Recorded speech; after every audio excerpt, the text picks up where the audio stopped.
Assalamu alaikum everyone. Welcome to my YouTube channel with a new video. I hope you all are fine and doing great. Well, आज की इस short video में हम बात करेंगे कि काउंसलिंग और थेरेपी में क्या डिफरेंस है. What is the difference between counselling and psychotherapy और काउंसलर या फिर साइकोथेरेपिस्ट में क्या फ़र्क होता है. आपने अक्सर औकात की टर्मिनोलॉजी सुनी होंगी, एक clinical psychologist, psychotherapist, counsellor, psychiatrist वगैरह. आज की इस शॉर्ट वीडियो में हम बात करेंगे कि काउंसलिंग और थेरेपी में क्या और कितना डिफरेंस होता है. बिकॉज अक्सर औकात एक क्लाइंट डिफरेंट मेंटल डिसऑर्डर्स के साथ कंफ्यूज हो रहा होता है कि उसने जाना किसके पास है. यानी अपने जितने भी ज़हनी और नफ्सियाती मसाइल हैं उनके हल के लिए, उनके इलाज के लिए उसने कंसल्ट किससे करना है. काउंसलिंग वर्सेस थेरेपी से पहले इस चैनल पर एक साइकोलॉजिस्ट और साइकेट्रिस्ट में क्या डिफरेंस होता है उस पर भी एक डिटेल्ड वीडियो अपलोडेड है, आप वो भी देख सकते हैं. काउंसलिंग वर्सेस थेरेपी को अगर हम बाय नेम इन दोनों टर्म्स को देखते हैं तो काउंसलिंग मतलब कंसल्ट करना, मुशावरत हासिल करना. थेरेपी यानी टेक्निक्स को एक थेराप्यूटिक प्रोसेस या एक ऐसा थेराप्यूटिक वे जिसमें मुख्तलिफ टेक्निक्स के ज़रिए हम किसी भी प्रॉब्लम को या फिर बीमारी को एड्रेस कर रहे होते हैं. So counselling is a short term process whereas therapy is a long term process. Short term process से क्या मुराद है कि कोई भी क्लाइंट किसी मेंटल डिसऑर्डर के साथ या किसी भी प्रॉब्लम के साथ अगर आया है तो उसको शॉर्ट टर्म प्रोसेस में रहते हुए यानी काउंसलिंग प्रोवाइड करते हुए to the point problem focused, जिस भी प्रॉब्लम के साथ आया है उसका सोल्यूशन प्रोवाइड करना होता है. यानी काउंसलिंग में एज अ थेरेपिस्ट या एज अ साइकोलॉजिस्ट किसी भी साइकोलॉजिस्ट या थेरेपिस्ट को ये ज़रूरत नहीं रहती कि वो in depth in detail client की कंप्लीट प्रीवियस हिस्ट्री को देखे कि उसमें क्या क्या प्रॉब्लम्स थी. फॉर एग्जांपल अगर क्लाइंट आया है कि मुझे समझ नहीं आ रही कि मुझे ये काम स्टार्ट करना चाहिए कि नहीं, ये इन्वेस्टमेंट करनी चाहिए या नहीं, या फिर ये एग्ज़ाम्स देने चाहिए या नहीं वगैरह, मतलब किसी भी प्रॉब्लम के साथ आया और उसको समझ नहीं आ रहा कि मुझे ये स्टेप लेना चाहिए कि नहीं. एज अ काउंसलर एक काउंसलर जो होता है वो शॉर्ट टर्म प्रोसेस को यूज़ करते हुए यानी क्लाइंट की जो भी कन्फ्यूजन्स होती हैं उन्हें एड्रेस करता है. Whereas in therapy long term way में लॉन्ग टर्म प्रोसेस होता है, यानी कंप्लीट इन डेप्थ हिस्ट्री चाहिए होती है कि क्लाइंट की जो एजुकेशनल हिस्ट्री है, फैमिली हिस्ट्री है, चाइल्डहुड हिस्ट्री है, कोई ऐसे पास्ट ट्रॉमास तो नहीं है जिस वजह से क्लाइंट इस प्रॉब्लम में इन्वॉल्व हुआ है. मतलब थेरेपी में एक कंप्लीट डिटेल्ड असेसमेंट जो है वो रिक्वायर होती है. वेयर एज इन काउंसलिंग बस जो भी प्रॉब्लम है उसे एड्रेस किया और उसको सोल्यूशन फोकस्ड थेरेपी प्रोवाइड की. Address issues in a less in depth manner.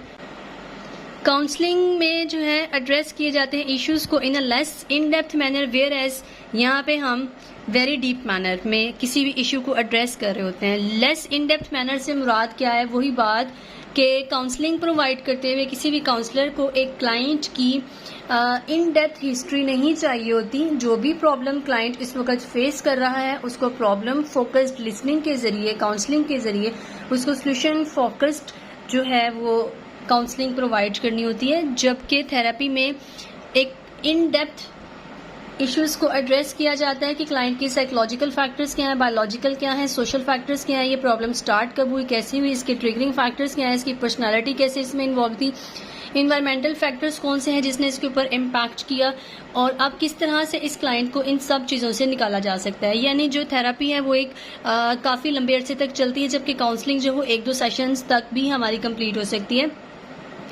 In counselling deal with patients who are fit enough to think rationally. यानी कि काउंसलिंग में जो है वो क्लाइंट एक काउंसलर के ऊपर डिपेंडेंट नहीं होता.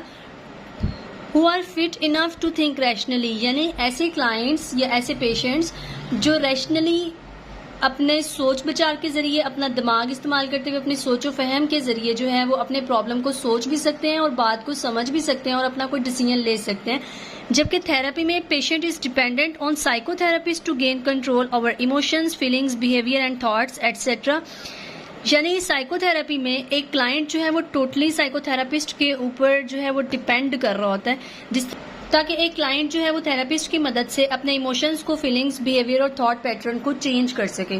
जबकि काउंसलिंग में जो पेशेंट होता है वो इंडिपेंडेंट होता है, वो अपने डिसीजंस को ले सकता है, वो सिर्फ काउंसलर से हेल्प लेता है, सपोर्ट लेता है और अपनी ज़िंदगी में जो जितने भी प्रॉब्लम्स आ रहे होते हैं उनको डील करता है. मतलब एक कन्फ्यूजन से निकलने में उसको हेल्प मिलती है। जबकि एक थेरेपी में फॉर एग्जांपल एक पेशेंट आया डिप्रेशन के साथ, तो उसको एक कंप्लीट साइकोथेरेप्यूटिक वे की अगर ज़रूरत है तो उसके लिए डिफरेंट टेक्निक्स एंड पैटर्न्स होते हैं जो कि क्लाइंट को उस डिप्रेशन से निकालने में मदद फ्राहम करते हैं। अब हम यहाँ एक एग्जाम्पल के तौर पर समझते हैं कि किस तरह के पेशेंट्स को काउंसलिंग की और थेरेपी की ज़रूरत होती है। फॉर एग्जांपल हम यहाँ पे इमेजिन कर लेते हैं कि एक केस है हमारे पास जिसमें क्लाइंट जो है वो काफ़ी ज़्यादा परेशान है कि उसको यहाँ शादी करनी चाहिए कि नहीं, या कोई प्रपोजल है जिसके बारे में वो बहुत ज़्यादा कंफ्यूज है। तो जब वो उस प्रपोजल को लेकर जो भी अपनी कन्फ्यूजन्स हैं काउंसलर के पास जाता है, वो उसको डिफरेंट सेट पैटर्न्स के ज़रिए काउंसलिंग प्रोवाइड करता है जिससे क्लाइंट को डिसीजन लेने में आसानी मिलती है। जबकि यही क्लाइंट अगर इतनी ज़्यादा एक्सेसिव वरीनेस में है या डिप्रेशन में चला गया है, या उसको बिल्कुल समझ नहीं आ रही कि मुझे ये काम करना चाहिए कि नहीं, ये फैसला लेना चाहिए कि नहीं, और उस वजह से उसकी नींद ख़राब हो गई है, भूख ख़राब हो गई है, बेचैनी बहुत ज़्यादा है, घबराहट रहती है, आने वाला कल का सोच के परेशानी होती है, तो उस क्लाइंट को प्रॉपर एक थेराप्यूटिक वे में एक साइकोथेरेपिस्ट को देखना पड़ता है कि इन डेप्थ उसकी प्रॉब्लम्स क्या हैं, लॉन्ग टर्म वे में उसकी थेरेपी को चलाया जाता है, क्योंकि इसमें जो क्लाइंट है उसके इमोशंस, फीलिंग्स और बिहेवियर और थॉट पैटर्न जो हैं वो डिस्टर्ब हुए हैं। काउंसलिंग में जब पेशेंट आता है तो वो जस्ट अपनी किसी भी प्रॉब्लम के साथ आता है कि मुझे ये बहुत ज़्यादा कन्फ्यूजन हो रही है, आप मुझे बताएं कि मुझे इसमें क्या करना चाहिए। एक काउंसलर जो है वो उसको एक गाइडलाइंस प्रोवाइड करते हैं, उसका एक कॉस्ट बेनिफिट एनालिसिस करता है कि क्या चीज़ें क्लाइंट के हक में बेहतर और क्या चीज़ें उसकी अगेंस्ट है। जबकि थेरेपी में इसी क्लाइंट को अगर हम थेरेपी में इन्वॉल्व करते हैं तो वो उस सूरत में होगा जब उससे बहुत ज़्यादा उसके emotions, feelings, thoughts, behaviour disturb हो रहे हैं, उसको फैसला लेने में बहुत ज़्यादा मुश्किल आ रही है, उसकी नींद ख़राब हो रही है, भूख ख़राब हो रही है, तो उसको डिफरेंट सेशंस जो हैं वो रिक्वायर होंगे जिसमें हम मेडिसिन के बगैर डिफरेंट टेक्निक्स को यूज़ करते हुए क्लाइंट को उस सिचुएशन से बाहर निकालते हैं। यानी कि एक जो साइकोथेरेपिस्ट होता है वो काउंसलर और थेरेपिस्ट का काम एक साथ भी अंजाम दे रहा होता है। ये डिपेंड करता है कि क्लाइंट की कंडीशन कैसी है, क्लाइंट को क्या शॉर्ट टर्म प्रोसेस की ज़रूरत है या लॉन्ग टर्म प्रोसेस की ज़रूरत है, क्या क्लाइंट के जो इश्यूज़ हैं वो इन डेप्थ डिस्कस करने की ज़रूरत है या फिर इन डिटेल डिस्कस करने की ज़रूरत है, क्या क्लाइंट जो है वो रैशनली थॉट पैटर्न में इन्वॉल्व है, मतलब वो सोच विचार कर सकता है, क्या उसको बातों की, चीज़ों की समझ आ रही है। जबकि थेरेपी में देखा जाता है कि क्या क्लाइंट अपने इमोशंस को, फीलिंग्स, थॉट्स और बिहेवियर्स को कंट्रोल कर सकता है। So it depends from client to client, situation to situation. उम्मीद है आज की इस शॉर्ट वीडियो में आपको काउंसलिंग और थेरेपी की समझ आई होगी। इसमें अगर सिंपली एक और बात को शामिल किया जाए तो एक साइकोलॉजिस्ट या साइकोथेरेपिस्ट जो होता है वो एट अ टाइम काउंसलर और थेरेपिस्ट के फ़राइज़ सर अंजाम दे रहा होता है। काउंसलिंग में जस्ट लाइक मुशावरत, कंसल्ट करना, जबकि थेरेपी में एक लॉन्ग टर्म प्रोसेस को देखते हुए क्लाइंट की फीलिंग्स, थॉट्स, इमोशंस पर काम करना होता है। सो थेरेपी में काफ़ी ज़्यादा सेशंस भी रिक्वायर हो सकते हैं, जबकि काउंसलिंग में 1-2 सेशन में भी क्लाइंट की सिचुएशन जो है वो बेटर हो सकती है। सो उम्मीद है आज की इस शॉर्ट वीडियो में आपको काउंसलिंग और थेरेपी में फ़र्क समझ आया होगा। अगले वीडियो तक के लिए स्टे ट्यून, तब तक के लिए अल्लाह हाफिज़।